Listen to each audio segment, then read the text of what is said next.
मुंबईच्या कुर्ला भागातील हनुमान नगरमध्ये 6 वर्षाच्या मुलाचा खड्ड्यात पडून मृत्यू झालाय। आज सकाळी 11:30 वाजता ही घटना घडली। हनुमान नगरमध्ये पालिकेच्या वतीने सार्वजनिक शौचालय बांधण्यासाठी गेल्या काही दिवसांपासून हा खड्डा खोदण्यात आला होता। ठेकेदाराने या खड्ड्यांभोवती सर्व बाजूनी सुरक्षा पत्रे लावले नव्हते। हे मूल खेळत असताना मोहम्मद अली यांचा मृत्यू झाला। मोहम्मद अलीचे वडील रिक्षाचालक आहेत। नेहरू नगर पोलीस आता पुढील तपास करतायत।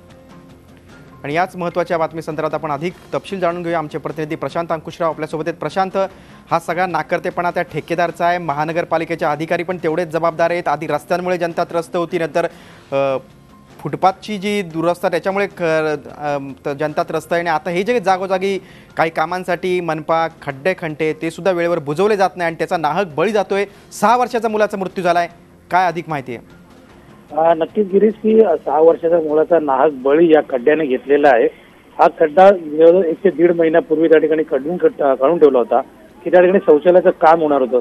त्यासाठी बाजूने काही पत्र्याचं फेन्सिंग करण्यात आलं होतं, मात्र ते फेन्सिंग पूर्णत नव्हतं।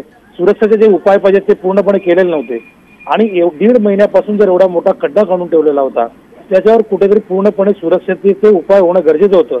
यासाठी ते जे नातेवाईक आहेत त्यांनी, जे कॉन्ट्रॅक्टर असतील, जे महानगरपालिकेचे अधिकारी आहेत, यांना त्यांनी दोषी धरलेला आहे असा त्यांचा आरोप आहे आणि याबाबत ते नेहरू नगर पोलीस ठाण्यामध्ये तक्रारी देणार आहेत। गिरीश, नक्कीच जेवढा ठेकेदार जबाबदार आहे तेवढं या कामावरला जे जबाबदार असणारे अधिकारी आहेत महानगरपालिकेचे ते सुद्धा तेवढेच जबाबदार आहेत, त्यांच्यावर देखील कारवाई होणं गरजेचं आहे।